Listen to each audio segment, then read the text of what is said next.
चलतु आम प्रस्तुत करवा ओडिशा प्रसिद्ध खीरी गईठा आज बौल अमावास्या उपलक्षे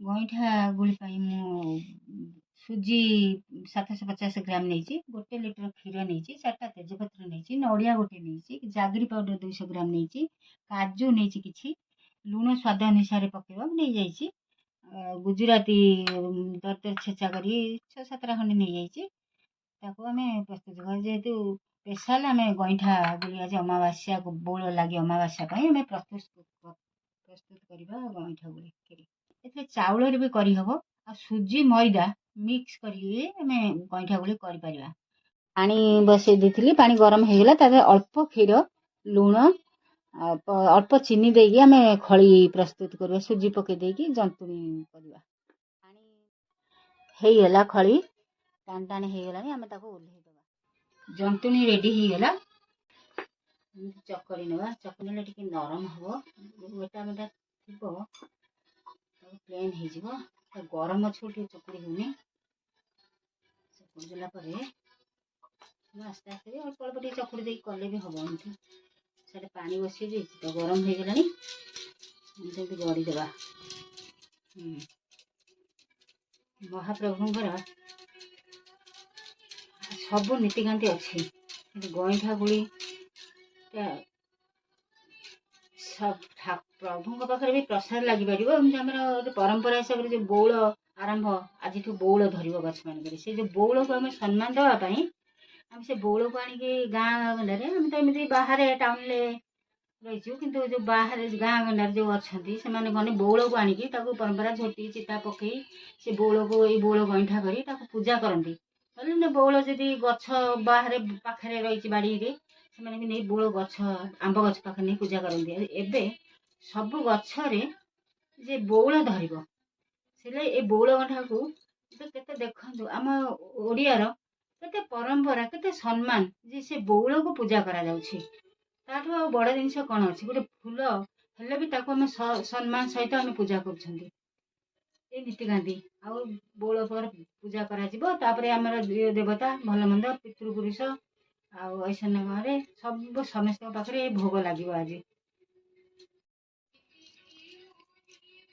आगुरी आमर ये परंपरा को रखी ये जो पिठा माध्यम आम सब भोग लगुले आग जुग यही सब जिनस जो एबे जो सब खाद्य बाहर आगुरी सब से सब नाला जे गाँव वयस्क लोक हूँ यही चाउल अमल होता गाँ मानक से गईठा गुड़ी कर भोग लगुले खीरी मध्यम भी पूजा कराऊँगी गईठा गुड़ी कले सीझे देवे सीझे दे क्षीर नड़िया चीनी बा गुड़ हो ना मिश्री हो जेकोसी जिनस पकईकी खीरी प्रस्तुत करदेवे भोग लगे घरे समस्ते बांटिकी खाऊले देखु ये जिनस केते हेल्दी जिनिस देहपाई केते भल एबे सब कौन हो पिला माने सब यही खाद्य को भूली ये सब चाउमिन कुकुरी आदि से सब बाहर जिनस खाद्य छणा छणी ये सब खाई गैस बाहर ना कौन ना आम अरुआ चाउलर ये पिठा खाइले आम देह खराब कि प्रकृति से नुहे देह टी तो खराब कर सारी अलरेडी गैस हो सारी अरुआ खाइले देह खराब हम आउ डायबिटीज बाहर ये सब भूल आम जब पूर्वर आम सतर्क रहा छणाछणी खाइबा नहीं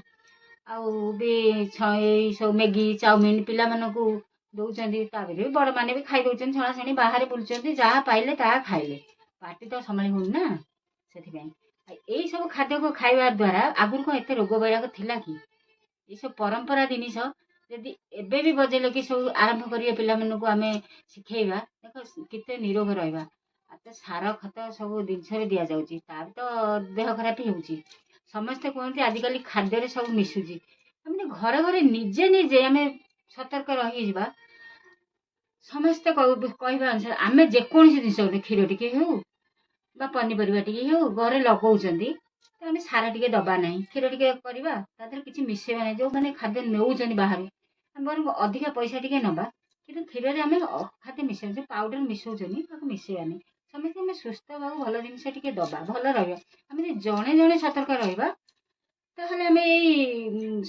सब विश्व आम सब निरोग रही पार तो समस्ते जानी शुणिकी देहटा को आम खराब कर गईठा गुड़ी आम अल्प अल्प करके आस्ते आस्ते आस्ते आस्ते करवा पानी फुटी जाइए ता देहरे ଆମେ ଏମିତି ଭାବରେ ଛାଡ଼ିବା। ଛାଡ଼ିଲେ ସେ ସିଝିଲା ପରେ ଉପରକୁ ଭାସିବ। ଭାସିଲା ପରେ ଜାଣିବା ଆମେ ସିଝିଗଲା। ସବୁ ଏମିତି ପକେଇ ନେବା। ଆସ୍ତେ ଆସ୍ତେ ସବୁ ପକେଇଦେବା।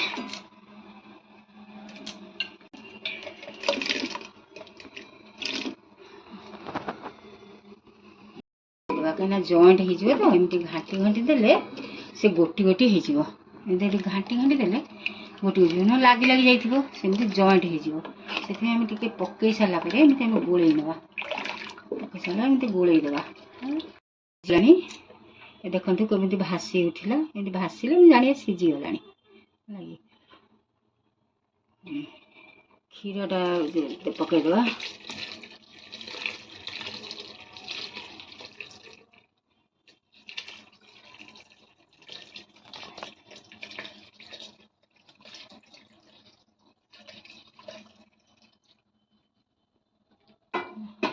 କ୍ଷୀର ପକେଇଦେଲି। ଚାଉଳ ଏଇଟା ମଣ୍ଡଟା ଦେବା। ସୁଜିଟା ଯେଉଁ ଗୋଳେଇକି ରଖିଥିଲି, କିଛି ସୁଜି ଗୋଳେଇକି ଟିକେ ମଣ୍ଡ ଦେବା। ତାର କ୍ଷୀରି କରିବା ପାଇଁ ସୁଜି ଗୋଳେଇ ଦେଇଥିଲି। ଟିକେ ଏମିତି ଅଳ୍ପ କରି ମଣ୍ଡା ଦେଲେ ଗୋଳେଇ ହେବ। ଜନ୍ତିଲା ବେଳେ ଆମେ ଯଦି ଗୋଟେ ବାଉଲ୍ ସୁଜି ନେଇଛନ୍ତି, ତାହେଲେ ଗୋଟେ ବାଉଲ୍ ପାଣି ଆଉ ହାଫ୍ ପାଣି ଦେଲେ ଯେଉଁ ଖଳି ଜନ୍ତାଟା ଟିକେ ସ୍ମୁଥ୍ ହେବ। ଚାଉଳରେ ଗୋଟେ ଗିନା ଚୁନାରେ ଗୋଟେ ଗିନା ପାଣି ଦେଲେ ଚଳିବ। ତେଜପତ୍ର ପକେଇବା।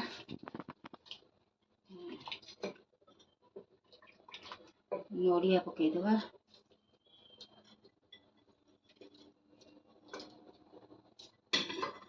ଗୁଜୁରାତି ଯେଉଁ ଛେଚିଥିଲି ଟିକେ ପକେଇଦେବା।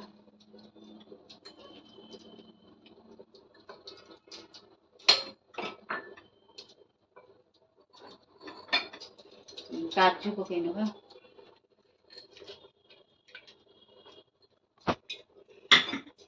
ଜାଗିରି ପାଉଡର ଆମେ ରଖିଦେଲି, ତାକୁ ଏମିତି ଆସ୍ତେ କରି ଗୋଳେଇକି ପକେଇବା। ମିଠା ଟିକେ ଆଉ ଦେଲେ ହେବ। 200 ଗ୍ରାମ ଅଳ୍ପ ମିଠା ପାଇଁ କରିଛି ଆଉ। ଯିଏ ଚାହିଁବେ ବେଶୀ ଟିକେ ମିଠା ଖାଆନ୍ତି, ଅଧିକା ଗୁଡ଼ ନେଇପାରିବେ ସ୍ୱାଦ ଅନୁସାରେ।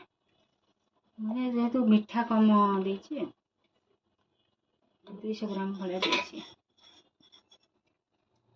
ସ୍ୱାଦ ଅନୁସାରେ ଲୁଣ ଟିକେ ନେବା। ଏତିକି ପକେଇଲେ ଚଳିବ। ଟିକେ ଲୁଣ ପକେଇବା। କ୍ଷୀରିରେ ମିଠା ଜିନିଷ ତ ଅଳ୍ପ ଟିକେ ଲୁଣ ପକେଇଲେ ଭଲ ଲାଗେ। ବେଶୀ ଲୁଣ ପକେଇଲେ ଲୁଣିଆ ଲାଗିବ।